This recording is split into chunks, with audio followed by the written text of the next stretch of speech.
اچھا ڈاکٹر صاحب، government hospital کے بارے میں لوگوں کے ذہن میں اٹھنے والے سوالات ہوتے ہیں کہ وہ ہمارا سیکشن نہیں کرتے، وہ نارمل ڈلیوری کرتے ہیں. یہی سوال پرائیویٹ ہاسپٹل میں وہ کہتے ہیں وہ ہماری ڈلیوری نارمل نہیں کرتے، وہ سی سیکشن کرتے ہیں. تو اس کے کنفیوژن کو ختم کیسے کریں؟ اچھا، ایکچولی مطلب I don't agree to this totally. اگر ہم ٹرشری کیئر ہاسپٹلز میں، جس طرح میں سروسز میں کام کری ہوں، گنگا رام میں کام کیا، اسی طرح کسی بھی بڑے ہاسپٹل کی بات کی جائے تو وہاں پہ آپ نارمل ڈلیوری اور سیزیرین کا ریٹ اگر کمپیئر کریں گے تو وہ کمپیریبل بالکل بھی نہیں ہوگا. اس کی وجہ کیا ہے؟ کیونکہ چھوٹے موٹے ہاسپٹل سے، D H Q T H Q سے، پیریفری سے جتنے بھی ریفرلز ہیں، ہائی رسک پریگنینسیز ہیں، وہ کیسز ہاسپٹل میں آتے ہیں. اس وجہ سے سیزیرین کا ریٹ زیادہ ہوتا ہے اور نارمل ڈلیوری کا ریٹ اس سے کمپیریزن میں کم ہوتا ہے. لائک جیسے اگر میں بات کروں تو پرسنٹیج وائز 50 سے 55%، بلکہ 60% تک ریٹ سیزیرین کا چلا جاتا ہے، اینڈ 35 سے 40% نارمل ڈلیوری کا ریٹ ہے. اور یہاں پہ بلکہ اکثر لوگ فرمائشی آپریشن کے چکر میں بھی ہوتے ہیں، لیکن آپ کو پتہ ہے ورک لوڈ بہت زیادہ ہے، لمیٹیڈ تھیٹر ہیں، تو اس طرح سے نہیں ان کو ٹیلر کیا جا سکتا. اور اب پرائیویٹ سیٹ اپ کی بات کی جائے تو وہاں پہ نارمل ڈلیوری اور سیزیرین ایکچولی ایک وہ ورڈ آف ماؤتھ اسپریڈ ہو گیا ہے بیڈلی، تو حقیقت اس سے بالکل مختلف ہے. کوئی بھی ڈاکٹر جس طرح کوالیفائڈ ہوگا، جتنے بھی اچھے سیٹ اپ ہیں وہاں پہ آپ کے کریڈینشلز کے اکارڈنگلی آپ کو وزٹنگ کنسلٹنٹ آنے دیا جاتا ہے. اور کوئی بھی کوالیفائڈ ڈاکٹر خام خواہ میں کسی کا نارمل ڈلیوری ہو رہی ہے تو سیزیرین کیوں کرے گا؟ وہ کچھ لوگ بیچ میں موجود بھی ہیں ایسے، شاید ان کی وجہ سے اس طرح سے بدنامی ہو گئی ہوئی ہے. اور وہ ایک لیبل ہم سب پہ نہیں لگا سکتے کہ جی سارے ہی ڈاکٹر زبردستی سیزیرین کی طرف رجحان زیادہ ہوتا ہے، یا پیسے زیادہ ہیں، یا کچھ اس طرح سے ہیں.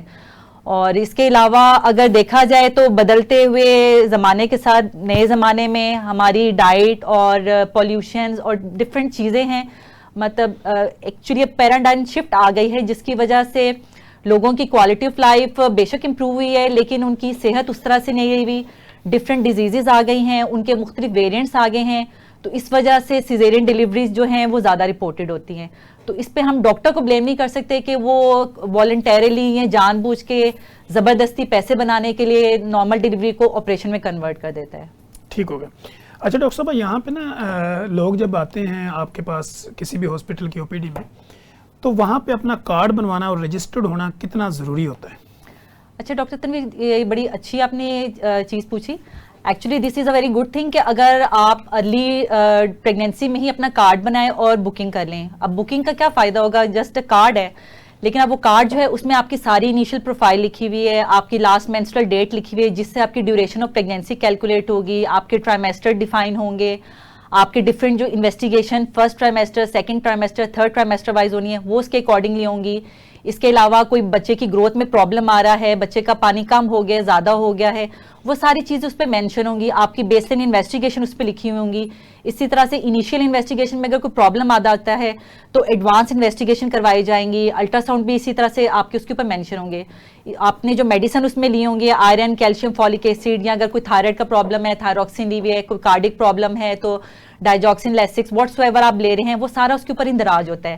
اب یہ کارڈ اگر آپ کے پاس ہوگا تو آپ کو بھی جس طرح بعد میں کچھ بھول گیا ہے تو پرابلم نہیں ہوگا. اسی طرح سے آپ جب ڈفرینٹ وزٹس پہ جا رہے ہیں، ایوری ٹائم وہاں پہ ایک ڈفرینٹ ڈاکٹر بیٹھا ہوا ہے، تو بجائے اس کے کہ وہ آپ کو فوراً دیکھے یا آپ کی چیز مس ہو جائے یا آپ کو یاد نہ رہے، تو وہ کارڈ پہ سارا اندراج ہوگا، تو اس کا آپ کو بھی فائدہ ہوگا اور ڈاکٹر کو بھی فائدہ ہوگا، اور وہ ٹائملی آپ کو پورا دے کے آپ کا فردر پلان اکارڈنگلی آپ کو بتا سکے گا. ٹھیک ہوگا. اچھا ڈاکٹر صاحب، اسی سے ریلیونٹ ایک سوال یہ بھی ہے، لوگ کہتے ہیں کہ جب ہمیں کوئی الٹرا ساؤنڈ ایڈوائز کیا جاتا ہے گورنمنٹ ہاسپٹل میں تو وہاں پہ ٹائم لمبا دے دیا جاتا ہے، تو کیا بینگ اے کنسلٹنٹ گائنیکولوجسٹ آپ یہ سمجھتی ہیں کہ ان کا الٹرا ساؤنڈ ایمرجنسی ضرورت ہوتی ہے یا وہ اکارڈنگ ٹو دا لا وہ چل رہے ہوتے ہیں؟ اچھا ڈاکٹر نے اس میں آپ نے سوال میں جس سے جواب دے دیا، دونوں کنڈیشن ہوتی ہیں. کچھ خاص کنڈیشن ہوتی ہیں جس میں ہمیں الٹرا ساؤنڈ ایمرجنسی چاہیے ہوتا ہے. پھر چونکہ اب ورک لوڈ بہت زیادہ ہے سرکاری ہسپتالوں میں، اب جس طرح 1000 کا او پی ڈی ہے تو آپ سوچتے ہیں الٹرا ساؤنڈ کرنے والے کتنے کو ڈاکٹر ہیں، اور آپ جس طرح سب کو پتا ہے کہ پاپولیشن ہماری بے تحاشا ہے، اس کے کمپیریزن میں ڈاکٹرز اور ہیلتھ پروفیشنل کی تعداد بہت کم ہے، مطلب وہ اس کی 1/3 بھی نہیں ہے. تو اس وجہ سے ٹائم ان کو بہت زیادہ مطلب لمبا مل جاتا ہے، ایٹ ٹائم ڈلیوری کے بعد بھی مل رہا ہوتا ہے. تو کچھ خاص کنڈیشن جہاں پہ ہمیں ایمرجنسی پرابلم ہوتا ہے، پھر اس میں ہم اس کو اس طرح سے ٹیلر کرتے ہیں کہ ہم ایسے مریض کو داخل کر لیتے ہیں. ایٹ ٹائم کچھ مریض جن کے وسائل ہوتے ہیں وہ پرائیویٹ افورڈ کر سکتے ہیں، تو وہ خود آفر کرتے ہیں کہ جی ہم پرائیویٹ کروا کے آپ کو دکھا لیں گے. تو یہ اس طرح سے مطلب پھر اس کو دیکھا جاتا ہے. ٹھیک ہو گیا. اچھا ڈاکٹر صاحب پہلے تو شادی کے فوراً بعد گھروں کے اندر جو پہلا مسئلہ ہوتا ہے وہ ہوتا ہے کنسیو کرنے کا. بالکل ایسے ہی ہے. اسی دوران میں ہم نے دیکھا ہے کہ جب کنسیو ہو جائے یا پریگنٹ ہو جاتی ہیں فیمیل تو وہ UPT ٹیسٹ وغیرہ کرتی ہیں, سم ٹائم ان کو وہاں پہ کچھ نظر نہیں آتا. تو پریگننسی ٹیسٹ کا بہترین طریقہ آپ کی نظر میں کیا ہے؟ ڈاکٹر تنویر, پریگنینسی ٹیسٹ کا بہتر طریقہ یہ کہ اگر آپ کے پیریڈز کسی بھی فیمیل کے ریگولر ہیں تو آپ اپنے نیکسٹ پیریڈ کا ویٹ کریں, اور نیکسٹ پیریڈ کے 3-4 دن اوپر ہو جاتے ہیں تو آپ پھر یورین ٹیسٹ کر لیں. اس میں روٹین میں آپ نے مارننگ یورین لیں, کیونکہ مارننگ سیمپل میں جو پریگنینسی کا ہارمون ہے جس کو بیٹا HCG کہا جاتا ہے وہ میکسیمم لیول میں ہوتا ہے, اسی لیے مارننگ اسپیسیمن کہا جاتا ہے تاکہ وہ میکسیمم اماؤنٹ میں بیٹا HCG اس کے اندر ہوگا. اور آپ یورین سیمپل لیں گی تو اس میں جب پریگنینسی کی اسٹرپ ڈالیں گی تو 2 ریڈ لائنز آ جائیں گی.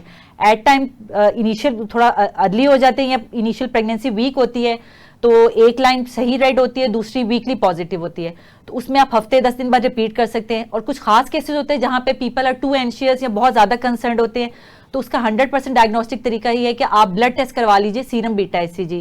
اب اس کی نارمل ویلیو نان پریگننٹ جو ہوتی ہے وہ <5 یا <2 ڈفرنٹ لیبس کے اکارڈنگلی ہے, اس میں آپ کو کلیئرلی وہ ہنڈریڈز میں 1000 میں پتہ چل جائے گی, تو اس پہ تو پھر کوئی شبہ ہی نہیں رہتا. تو یہ لیکن اس کی ہر کیس میں ضرورت نہیں ہوتی, تو اس سے روٹینلی پریگنینسی ٹیسٹ جو یورین پہ کیا جاتا ہے دیٹ از سفیشینٹ انف, وہ آپ کو بتا دیتا ہے. ٹھیک ہوگا. تو ڈاکٹر صاحب یہ اسٹپ کے ساتھ جو ٹیسٹ کرنے کا طریقہ ہے یہ کوئی بھی بندہ اپنے ہوم ریمیڈی کے طور پہ اس کو وہاں پہ بھی پرفارم کر سکتا ہے؟ بالکل ایسے ڈاکٹر تنویر, بلکہ اکثر خواتین گھر میں ہی کر کے آتی ہیں. اس میں آپ نے صبح اٹھ کے مارننگ یورین سیمپل جار میں لینا ہے اور اسٹرپ کو پیک میں سے نکالنا ہے. اس کے اوپر ایرو بنا ہوتا ہے, جو ایرو نیچے کی طرف ڈائریکشن کر رہا ہوتا ہے, اس کو آپ ڈپ کرتی ہیں 10 سیکنڈز کے لیے, then you just take it out. تو آپ کو وہ یا تو نظر آئے گا کہ فیڈڈ لائن ہے یا ایک ریڈ لائن ہے, یا کہ دونوں ریڈ لائن نظر آ جائیں گی, یا ایٹم ہوگا کہ ایک ڈارک ریڈ لائن ہے اور ایک فیڈڈ سی ہے. تو آئدر وے مطلب آپ ایزیلی اس کو گھر میں پرفارم کر سکتے ہیں. اور اگر اسٹل کچھ لوگ بہت اینشیس ہوتے ہیں یا دے تھنک کہ جی وہ ٹھیک سے نہیں کر پا رہے تو آپ لیبارٹری میں جا کے سیمپل دے سکتے ہیں, وہ آپ کو 2 گھنٹے میں یا آدھے گھنٹے میں کر کے فوراً اسی وقت دے دیتی ہے.